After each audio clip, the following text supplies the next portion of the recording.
just showing you straight away that Shadow's there and Cody's there, just so that no one panics. Yesterday was a roller coaster of a day, so I'm ready to talk you through it and explain what happened, because it was not at all my favourite day I've ever lived. Sorry for leaving you all hanging all day yesterday. I know that many of you were worried about what happened. We can take a breath, they're okay.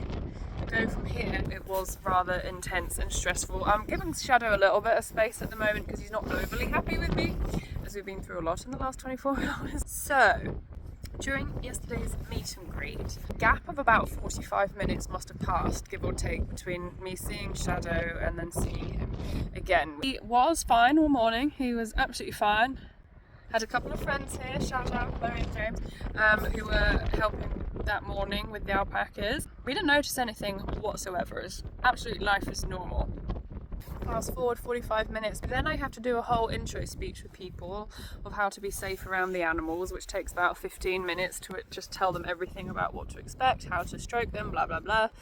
Then we go in, I introduce some of our key players, Casper our alpha male, Dougie our deaf one, show them how to stroke one of the alpacas. Shadow then caught my eye and saw basically that he was sat down, slumped against the wall. He wasn't sitting like this, his body was out underneath him and he was on the kink, and he was absolutely shaking like a leaf. I can't express enough how visibly he was. It looked like he was having some sort of seizure or a fit. Like, he was shaking and breathing very, very, very heavily, and his little nostrils were going like so quickly, and his whole, like from top to bottom of his body was just vibrating. Never in all my experience I've never seen that happen ever.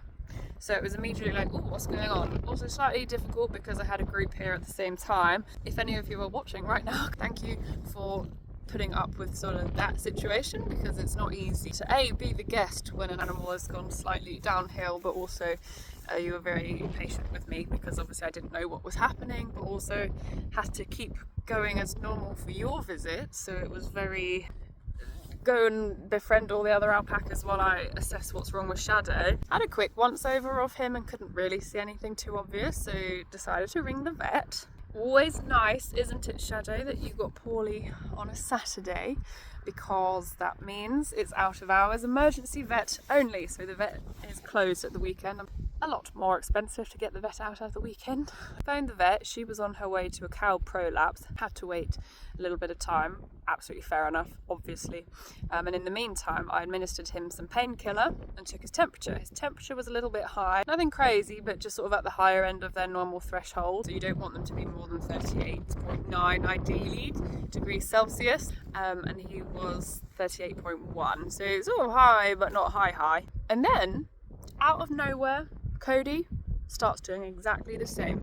Just was absolutely fine, and then starts shaking like a leaf and breathing really weirdly, and they both had really rattly chests, and you could hear like the effort of the breath that was like being forced out of them, and you could hear like their lungs rattling, clicking, both really, really, really, really shaking. Like, I wish I had better footage of it, but in the moment didn't stop to film or really think about it. Got a little bit of a clip here that I can show you of what Cody's back leg was doing. Try and picture that all over the body.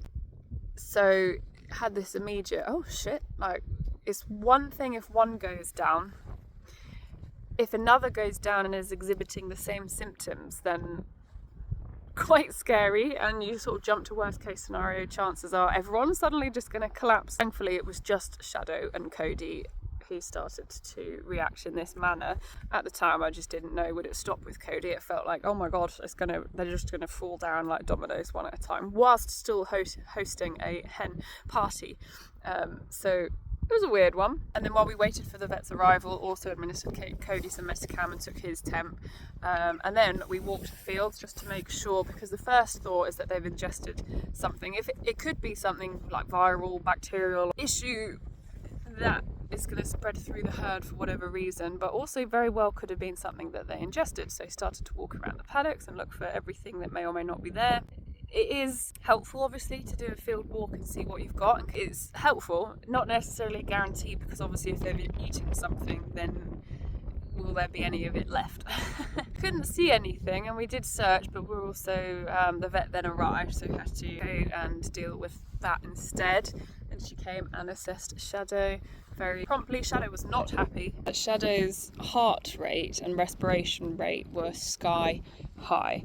The man was very close to his heart giving out, because it should be pretty slow, and a rhythm that's regular. She was quite concerned. Now, you can attribute a lot of that to stress, of course, but it was astronomically high. Shadow's a very mellow guy. There was nothing environmental happening beyond his normal life, so in terms of being stressed, he'd be stressed because of what he was feeling, if that makes sense, rather than environmental factors. It was incredibly uncomfortable around his abdomen being felt. It was then discovered that his stomach chamber, if you will, so alpacas have 3 chambers to their stomach, 3 stomachs, however you want to phrase it, is not functioning properly.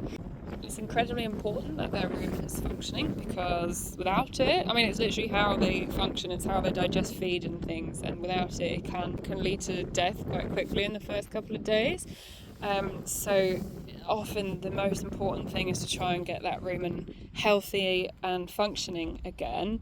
Obviously, as you can see, Shadow is currently upright and walking around, so we are past the drama of this, but when you're being told that his rumen's not working, it's quite drastic. I have lost an alpaca before to their rumen failing.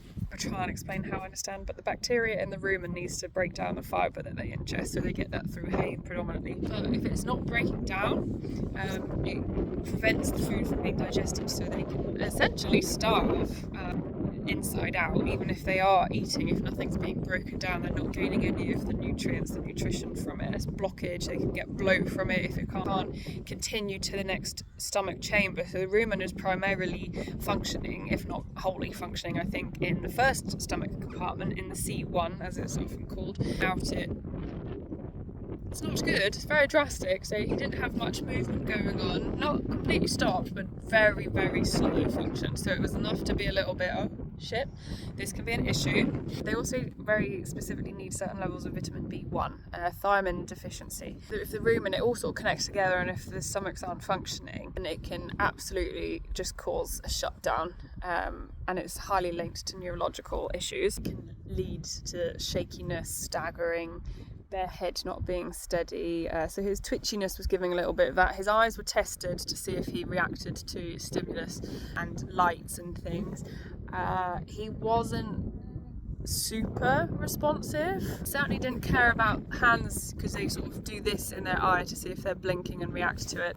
He wasn't super reactive to that, but I would put partially that down to the fact that Shadow is just incredibly mellow, and he's very used to people, and he's very used to people being in his space, so he probably wouldn't have flinched at that anyway.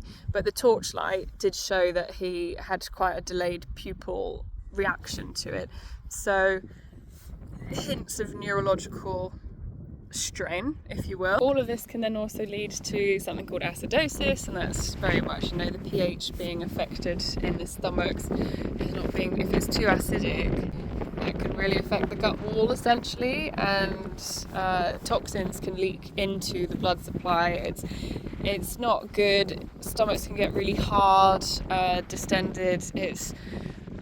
There's a multitude of things that can happen, like considering that it's a fairly hardy, robust animal, they are surprisingly delicate. Any ruminant is. Alpacas are technically pseudo-ruminants because they only have 3 stomach chambers, not 4, but it still effectively works in the same way.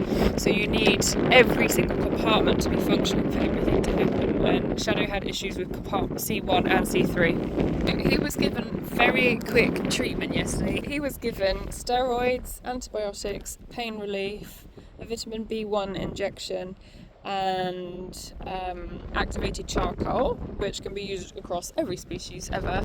Poison, it kind of binds the toxins together, so it was kind of like a let's just cover all bases situation, because upon first appraisal you can't really tell what's going on. So because he was so drastically deteriorating quite quickly, it was just kind of, let's give him everything, and it was a bit of a Hail Mary.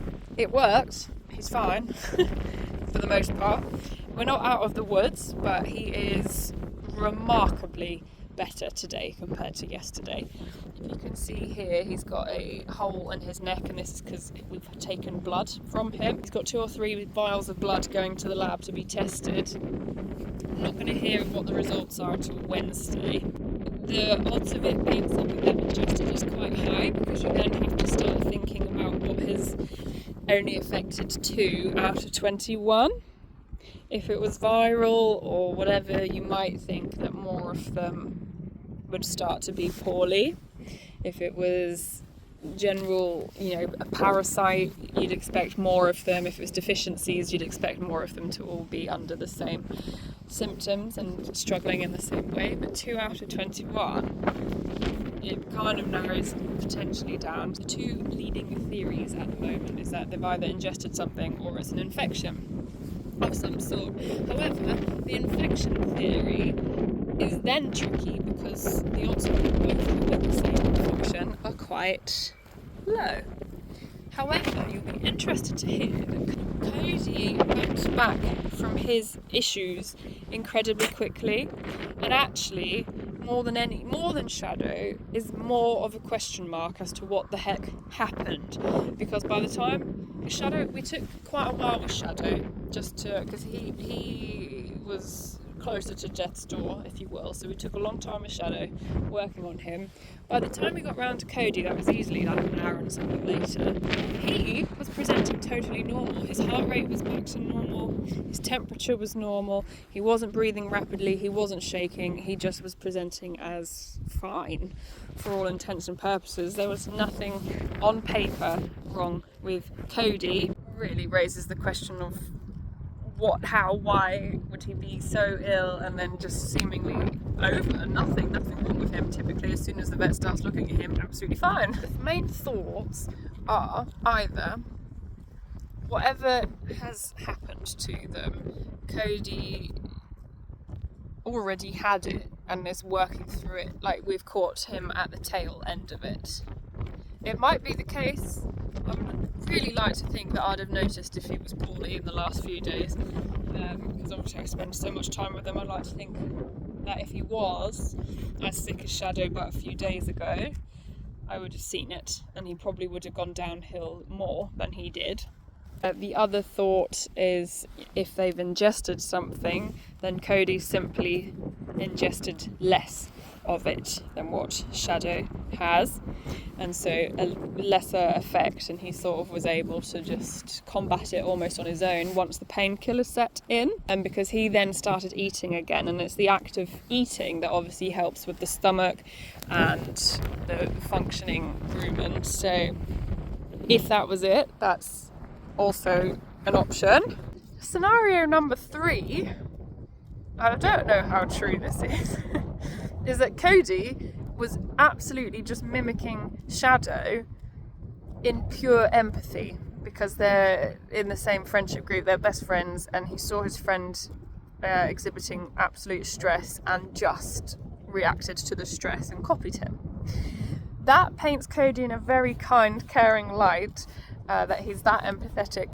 I mean, that would be the nicest thing, because in a way that means there's nothing wrong with Cody at all. Best case scenario is that Cody's faking it and he was just so incredibly concerned about his best friend that he was just suffering in the same way. What's leaning me towards thinking that's possibly not the case, that they were genuinely both like foaming at the mouth and dribbling loads, and there was quite a lot of sort of whitish, clear, gunky stuff leaking out of him. That's quite a physiological thing to do if you're just doing it out of sympathy. So, bit of an unknown there. All that I can do now is basically I just have to wait till next week. Wednesday, their blood test should come back from the lab and we'll know much more, because right now it's just speculation as to what on earth happened. And it could be a combination of things, and it all just came to a head, and for whatever reason, a great coincidence that both got poorly at once. Since then, I had to do a couple more things for Shadow yesterday. So the plan of action for Cody was just to give him painkiller until we know what the blood tests yield, what the results are, because there's no point giving him stuff, because you don't want to needlessly give him vitamin B1, because you can actually overdo it and that causes issues in itself. So there's no point giving him antibiotics for no reason, etc. So Shadow's blood test results will reveal what the answer is. In theory, it might not. The main thing now is just helping Shadow act as a normal alpaca. So him and Cody are in isolation. They're separate from them, not too far away obviously, because it would only stress them out, so it's important to keep them happy. It's nice to see that the alpacas are still spending time with them, because they can actually get out. There's a gate somewhere down there that they can go to a different paddock, but they have spent most of their time with their friends, which I'm very happy to see. Shadow's temperature is still really high. His heart rate absolutely dropped down. His temperature is 39.9 degrees Celsius. So it hasn't dropped. It's still sky high. Obviously high temperature can point to infection, even point to numerous things, hence the antibiotics. And his stomach is still needing to catch up. He's got to have it retested soon to make sure all of that is okay. But the fact that he's up right now and grazing is good. Obviously, not always, but a loss of appetite is going to be one of the biggest giveaways of how poorly an alpaca is feeling. One thing that's definitely worked in our favour, 100%, is that it was caught really early, in theory, because he went down in front of me, basically. And it was such a quick decision on my end to phone the vet then about an hour or something before the vet got there. Like, it was really quick, because you do sometimes, and I've done it before in the past, do you sometimes think, you know what, I'm just going to see what's happening, I'll give it a day. If they're still acting like this tomorrow, then I will call the vet. Especially on a weekend where the bills are so much higher when it's emergency only. We don't know what the bill is yet. There's a lot of drugs, a lot of blood tests. I don't want to know what the bill is yet. But because of quick action, I think we got there before the curve went too much that way, if that makes sense. So I'm pleased I did that, because it's always just a lot of decision making in this part of the job, and it's all good. Shearing's not that far away, so soon it will all just go back to normal. He's wearing it well. You look good, my man. All things considered. I can't emphasise enough how much I genuinely thought Shadow was on his way out, and then Cody as well, and it was just, these are two of my key. I obviously love everyone so much, the whole herd means so much to me, but the concept of losing Cody and Shadow, who are two of my most chilled out, easy to work with boys, incredibly good animals to work with, it was a really hard one, and it just escalated really quickly, and then eased right back once meds and stuff got into them. So the medication obviously saved the day. This could have gone so differently. It could have been such a different day, so I'm incredibly grateful that they're just out here enjoying the sunshine right now. But this is a very real part of it, and it's important to remember that, because I have a lot of people who watch my videos or come and visit us at the farm who want to get into this lifestyle, and obviously you absolutely can, I'm not stopping you at all, but you have to be able to wear all of the hats and make all of the decisions, and be comfortable with the decisions you make. And yes, some things will be a mistake, and we don't always stand by every decision we make. You know, hindsight is a great thing. I feel too deeply sometimes with these guys, but at the same time I can put my practical hat on, and I can be responsible and make decisions. You can't escape that. You can't pass the list or the decisions to someone else. If they're your animals, you got to show up for them. And it was a long day yesterday, and it was a fairly long eve as well, doing his Shadow's medication, and then checking him through the night to make sure. The first 48 hours are the most crucial, so we're not out of the woods yet, but we are getting there. It will be this time tomorrow where we will be able to breathe a little bit better, and hope that everything is okay. They're just going to stay separated really until we know what's going on, and hopefully next update to do with them is going to be nothing but happy news. Thank you very much for watching. I know this is so long, and I will type it out as well to save you listening to my waffle, but if anyone did make it to the end of this video, thank you very much. Do I appreciate it? You bet.